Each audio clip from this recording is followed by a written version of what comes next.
Hello, I'm Donnie Hinsky, and you're watching the Dynamic Machine University YouTube channel. In today's video, we're going to be going over everything you need to know on how to install and touch off tools on a Miyano BNX-51 MSY.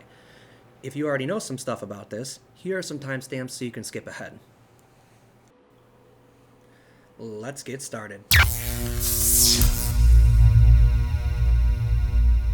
The first thing we're going to want to cover are the axes of the machine. This machine is broken up into two heads. Head 1, which is the turret, and head 2, which is the sub-spindle. Now on the turret, you have Z1, which is known as longitude in the preparation screen. You have X1, which is known as diameter in the preparation screen. And you have Y1, which is known as core in the preparation screen. On the sub-spindle, you have Z2, which will be known as longitude in the preparation screen. And last but not least, you have X2, which will be known as diameter in the preparation screen. Now let's take a look at the preparation screen. If you select the Prepa button at the top right of the control, it will bring you into the screen that we're going to be spending the majority of this tutorial in.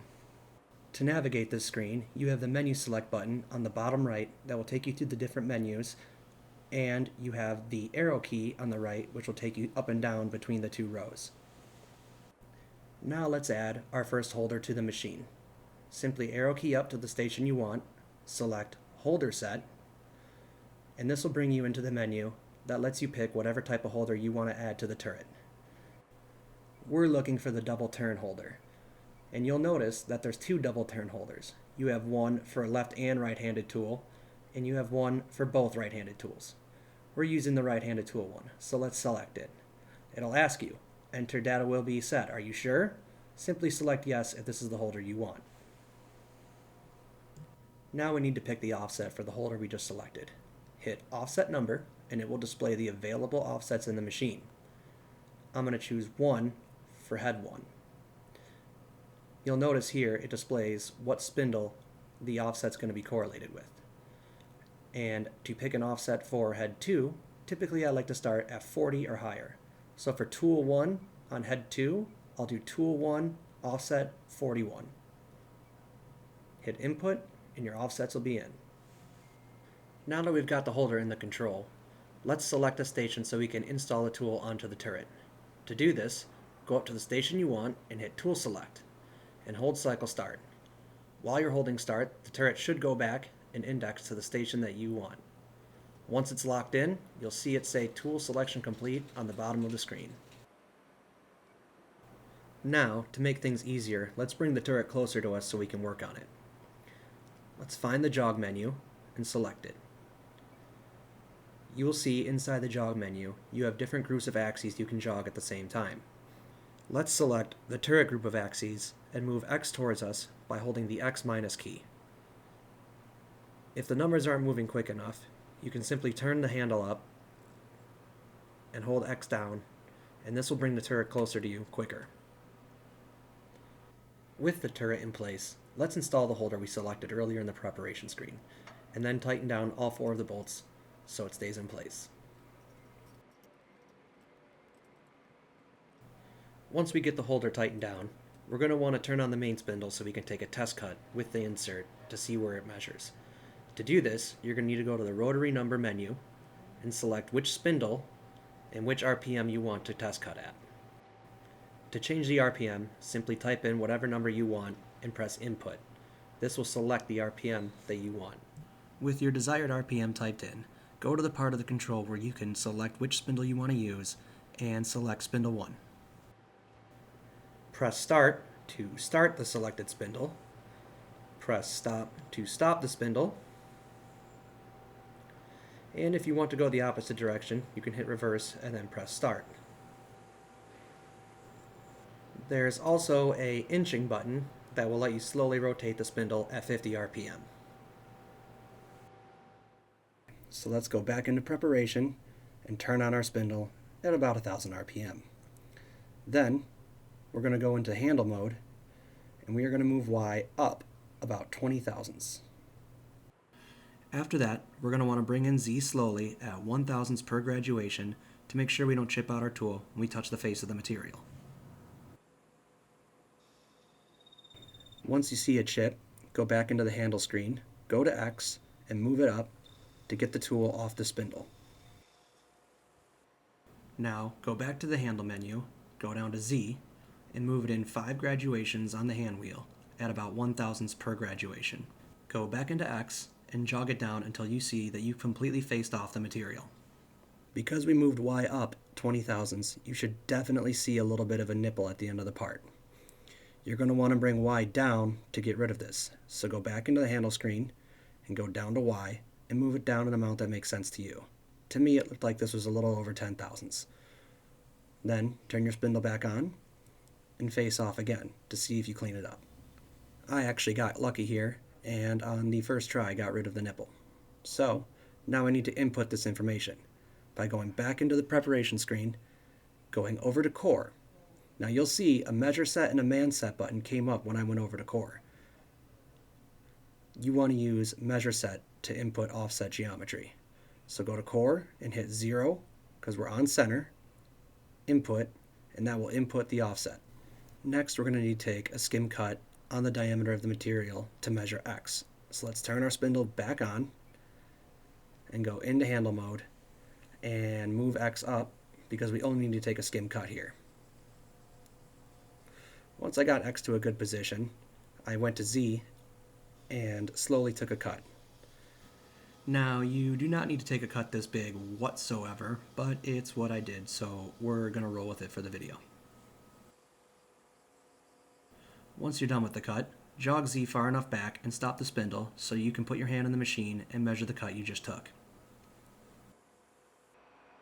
Using calipers or a micrometer, measure the cut you just took so we can input that information into the preparation screen.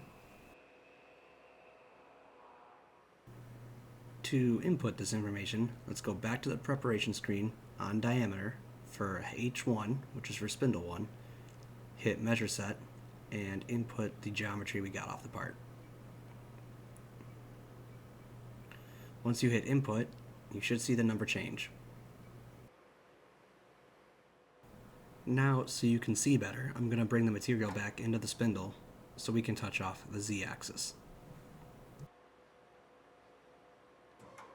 So let's touch off the Z-axis for this turn tool.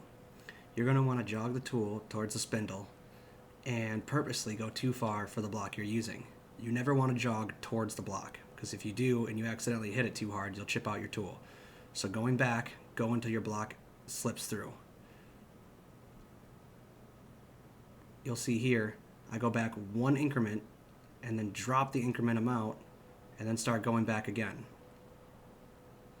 This is so I'm never jogging my tool into my spindle or my gauge block. I repeat this process, dropping the increment amount until I get the gauge block to get a snug fit between the tool and the spindle at the times 10 increment amount. To input this information, go into Preparation, select Measure Set, and type in the thickness of the block you're using. We're using a 1-inch gauge block, so we'll type in 1 inch. With the first side done, let's touch off the second side, which is the sub-spindle. To make things easier, I usually bring the sub-spindle forward to a position, so I only need to jog X1 and Z1 to touch off on it. On the sub-spindle, most of the rules apply that we learned on the main spindle. You're going to jog Z too far forward on purpose so your gauge block won't fit, and you're going to slowly bring it back in lower and lower graduations until you get a snug fit between the spindle and the gauge block. Once you're comfortable with the fit you've achieved, go back to the preparation screen, tab over to longitude, make sure you're on the lower set of numbers, which is spindle 2, go to measure set, and type in the thickness of your gauge block, which once again is 1 inch. Just like the main spindle, we're going to have to take a skim cut and measure it to input offset geometry for X. So I'm going to load a piece of steel, go back into my preparation screen and turn on the sub-spindle by going to rotary number, selecting the spindle, and pressing start. Now, with your sub-spindle on, you need to jog your tool up and come down an X until you see a slight chip. Once you see this slight chip, you're going to want to switch to the Z-axis and come away from the spindle. Once you get in front of the spindle, I typically come down about 5 thousandths and then go back in and take a nice clean cut to make sure everything cleaned up.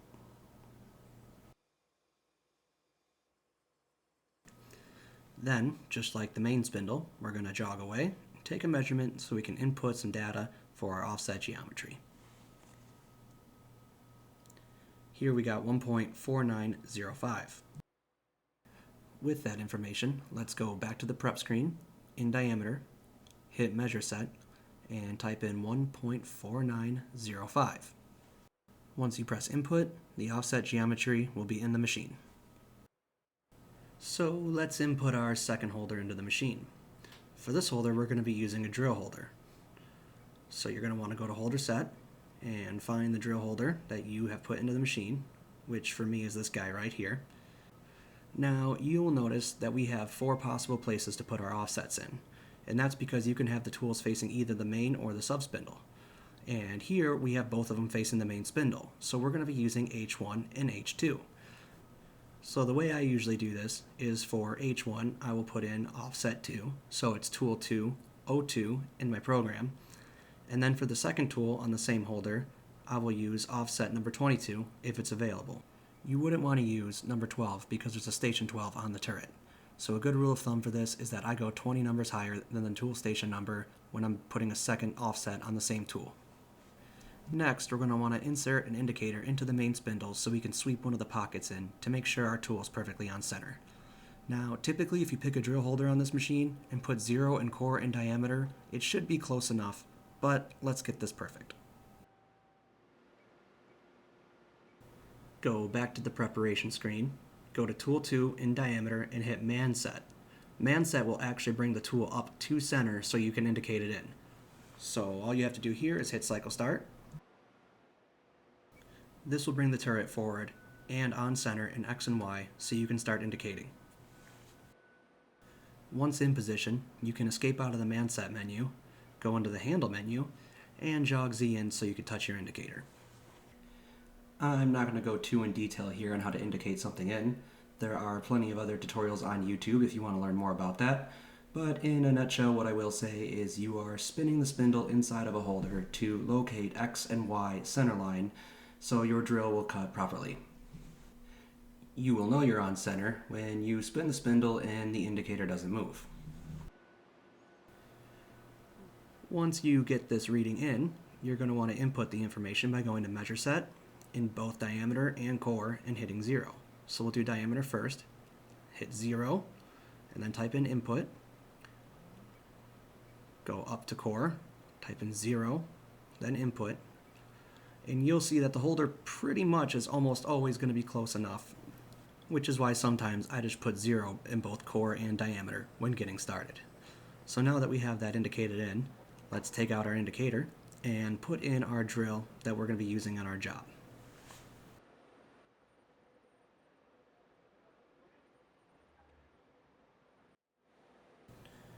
Now, just like the turn tool, and most tools in fact, you're going to touch off using a gauge block on the face of the spindle. So repeating the tactics we went over earlier, you're going to jog your tool too far, and then slowly bring it back until you get a nice slit fit with your gauge block. Once you get the desired slit fit, go over to longitude in the offset you're touching off, select measure set, and type in the thickness of your gauge block. So the last tool we're going to cover for this tutorial is an X-axis live tool. You will want to insert the live tool into the turret like shown, and tighten down all 4 of the screws that hold the holder in place.